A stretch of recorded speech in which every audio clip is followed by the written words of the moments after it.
제가 그 잘 아는 어느 그 생물학자랑 그 대화를 나눴어요. 근데 그 생물학자 분이 전공이 진화 생물학이에요. 되게 어려운 학문 하시는 분인데 그분이 제가 목사인지를 알아요. 그래서 이제 식사를 하시는데 그러는 거예요. 목사님, 그 인간이 왜 만물의 영장인지 아십니까? 그러는 거예요. 그래서 이제 목사님인 줄 알고 이렇게 물어보니까 대답을 잘해야 되겠다. 그래가지고 제가 뭐라 그랬을까요? 인간이 하나님과 소통할 수 있는 유일한 동물 아니냐. 개돼지가 무슨 예배당 가는 거 보셨어요? 예배당 가죠. 우리만 가잖아, 그죠? 그러니까 하나님과 우리는 영적인 주파수가 통한다. 영적인 소통이 가능한 것은 우리밖에 없다. 인간밖에 없다. 그랬더니 그럴 줄 알았대요. 목사님 그런 얘기 할 줄 알았대. 자기가 생물학자로 보기에는 정말 하나님께서 진화를 통해서 아주 특별하게 만드신 게 바로 인간이라는 거예요. 그래서 그게 무슨 말이냐? 그랬더니 동물과 인간이 큰 차이가 있대요. 그게 뭐냐면 동물은 특히 포유류도 보면 태어나자마자 바로 기립한대요. 선대. 그리고 바로 재구실을 한대요. 개체로서의 활동하는데 아무 지장이 없대. 인간만 어떻게 해요? 몇 년을 같이 엄마 품에 있어야 되고 이게 부모님 품에 있어야 돼요? 몇 년을? 한 20년 잡으시더만 보통. 근데 우리 어머니 생각이 다르시더라고. 너는 내일 모레 50인데 왜 그렇게 그냥 걱정이 되냐 너만 보면 그러시던데. 보통 20년 잡으시더라고요. 그게 뭐냐면 우리가 그 이 영장류 중에 우리 인간이 특별히 생식 기능을 하고 개체로 독립하기까지가 최소한 13년, 14년이 걸리는 유일한 동물이라는 거예요. 그래서 이걸 뭐라고 그러는지 아세요? 하이 메인테넌스 애니멀이래요. 메인테넌스 아시죠?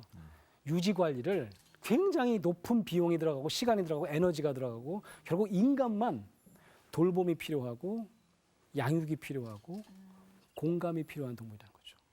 다른 동물은 그런 게 없대요. 진짜요? 제가 딱 그 얘기 듣자마자 생각나는 장면이 있었어요. 제가 이제 유학 시절에 목회를 막 시작했을 때 큰아이가 태어났거든요.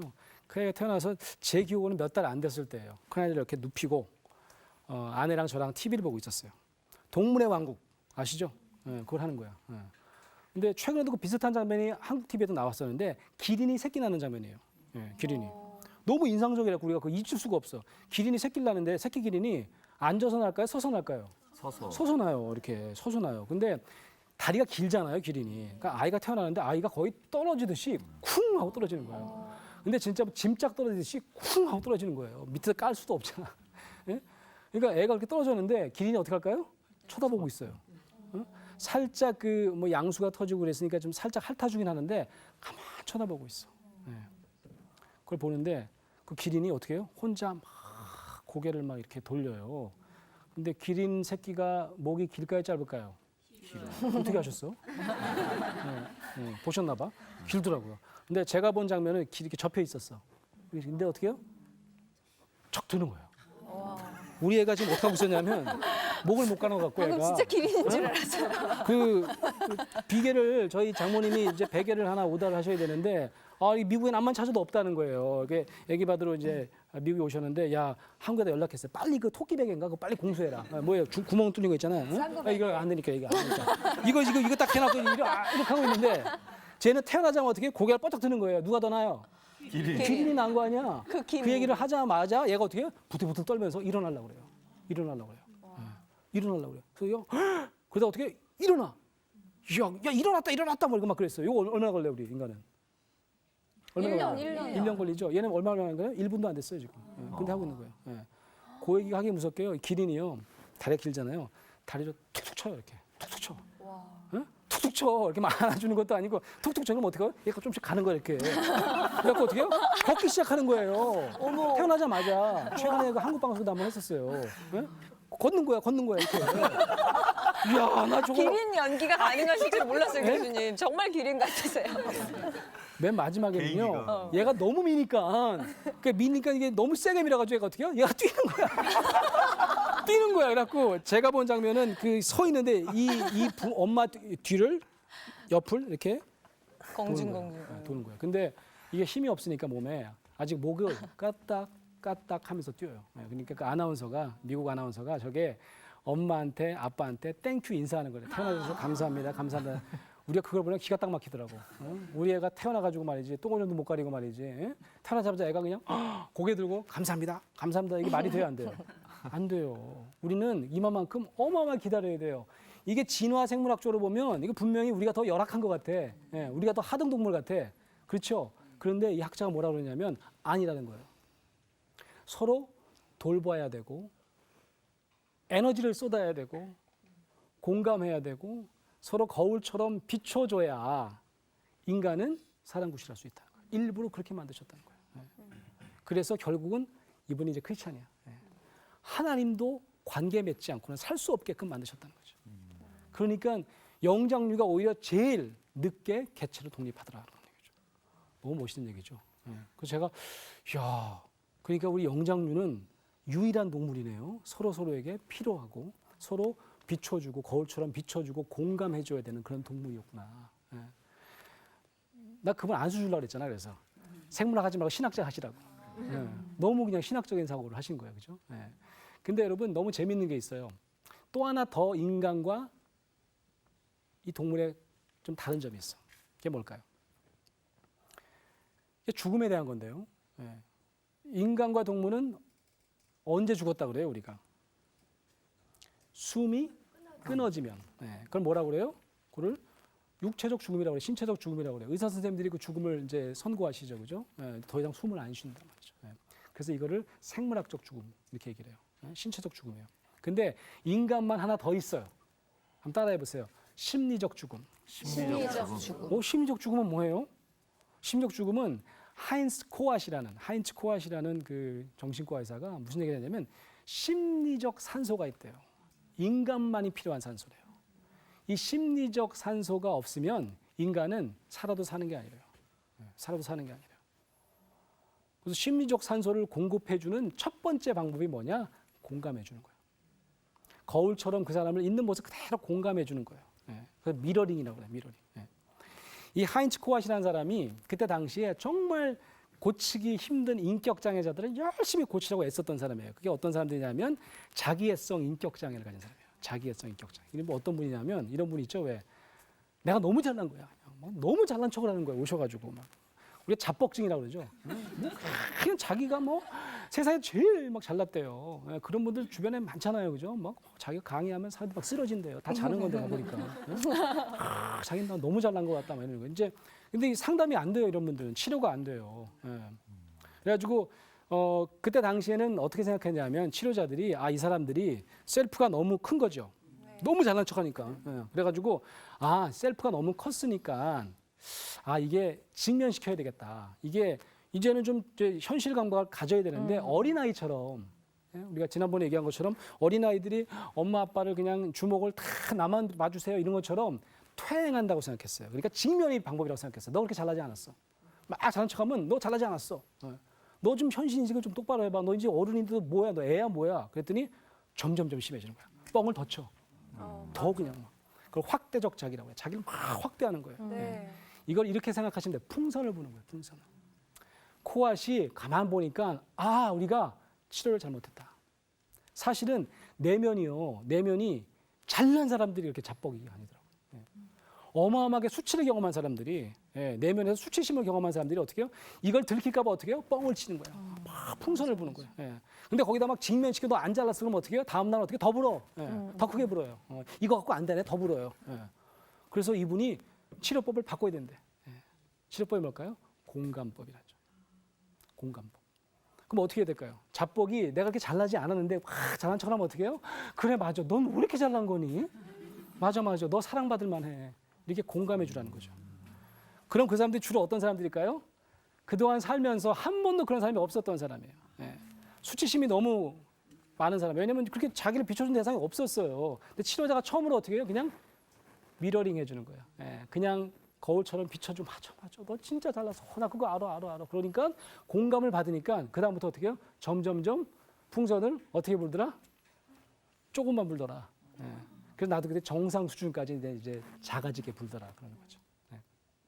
그래서 심리적 산소가 인간에겐 정말 중요하다. 그냥 산소보다 더 중요해 심리적 산소다. 왜냐? 심리적 산소가 없으면 인간은 심리적 죽음을 맞이하게 된다는 거죠.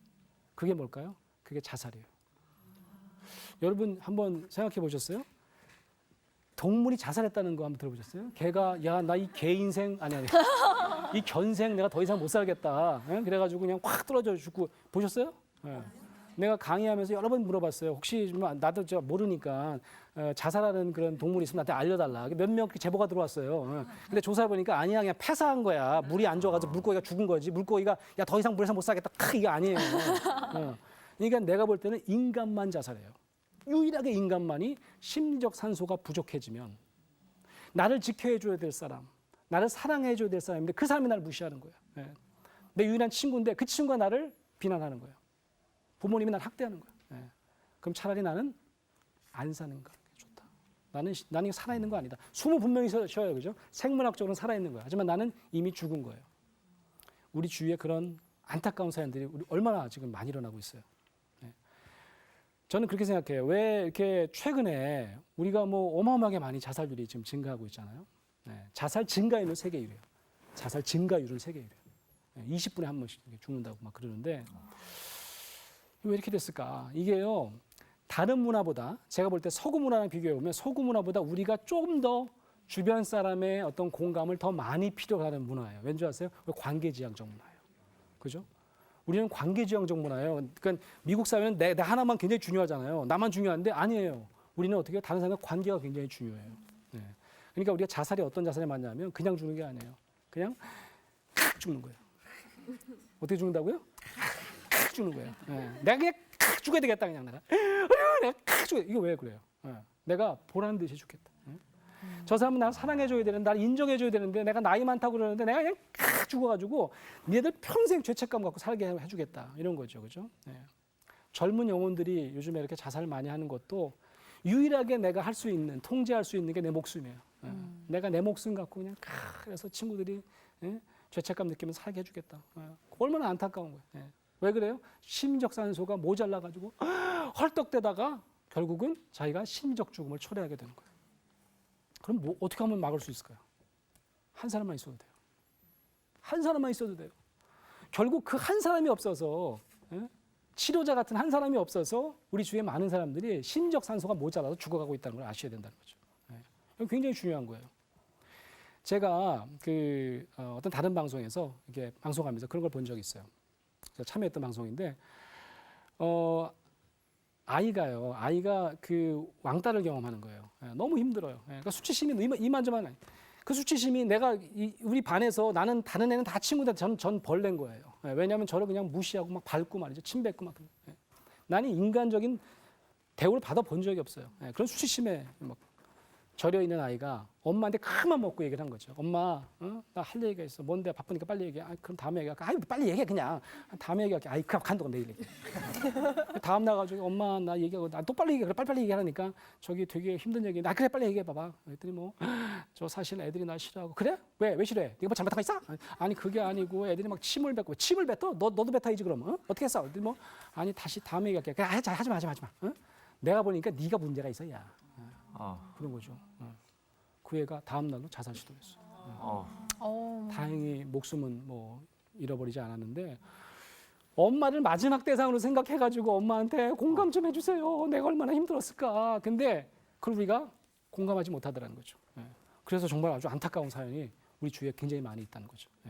그러니까 우리가 굉장히 주의 깊게 한번 이걸 봐야 되는데 제가 예수님 얘기를 오늘 하면서 이제 마무리를 하려고 그러는데 우리가 너무 잘 아는 요절 말씀 요한복음 3장 16절 하나님이 세상을 이처럼 사랑하사 난 그래서 항상 그 묵상 많이 이처럼 사랑한 게 도대체 어떻게 사랑한 거예요 도대체 이처럼 사랑하사 독생자를 우리에게 주셨다는 거죠.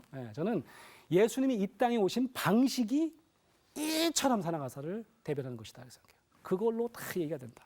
예수님이 어떻게 오셨냐 진짜 수치스럽게 오셨어요. 예수님이 이 땅에 태어나셨는데 아버지도 모르게 태어났어요. 우리가 말이 좋아서 성령으로 잉태한 거죠. 한부모 가정에서 태어난 거예요. 얼마나 손가락 빠졌겠어요. 저는 애비도 없는 자식이란 말이죠. 직업은 변변했어요. 대패질을 했어요. 이게 아주 변변치 않은 직업이에요. 그러다 인기가 갑자기 올라갔죠. 그래서 뭐 한때 뭐 굉장히 뭐 스타가 됐었어요. 너무 좋았죠. 그게 더 고통스러워. 그게 막 올라왔다가 그 똑같은 대상이 호산나 했던 대상이 돌을 던지고 죽이라고 그런 거예요. 심지어 내가 정말 제일 아끼고 사랑했던 제자가 나를 모른다 그런 거예요. 예. 내가 예수님이었으면 난 그 스트레스 때문에 돌아가셨을 거야. 예? 어떻게 저 인간이 나를 이렇게 돌아가셨을 것 같아. 예?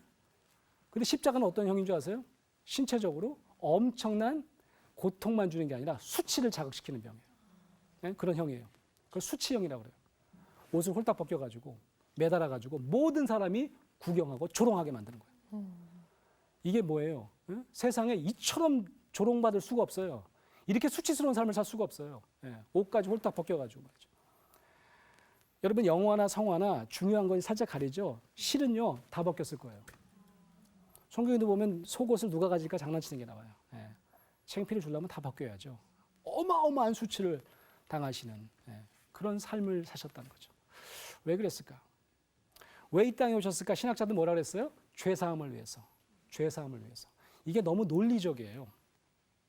중세 신학자 안셀름 같은 사람이 이렇게 설명한 거예요. 응? 논리적으로. 우리가 죄를 너무 많이 져갖고 이거 어떻게 감당이 안 되는 거예요. 그래서 파산 신고했어. 응? 도산했어요. 그러니까 어떻게 하나님께서 아예 안 되겠다. 우리 한 방에 갚아주자 고 외아들 우리에게 보내서 죄사함을 싹 시켰다는 거예요. 논리적으로 클리어하죠. 명확해요.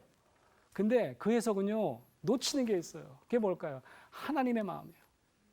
하나님이 인간을 얼마나 공감하시고 하시려고 했었는지 이 땅에 인간을 언더스탠드 하기 위해서 제가 지난번 강의 때 그런 얘기했는데 맨 밑바닥까지 내려오신 그 사건을 우리가 충분히 드러내지 못하는 해석이에요. 죄사함뿐만이 아니라는 거죠. 바로 공감 사건인 걸 이해해야 된다는 거죠. 하나님의 그 안타까운 마음을 가장 잘 보여주는 십자가 성화가 저는 있다고 생각해요. 저는 십자가 성화를 이렇게 모으거든요. 네, 특히 요즘 현대적인 해석, 옛날 것도 많이 모으지만 현대적인 해석을 모으는데 그 중에 제가 좋아하는 게 있어요.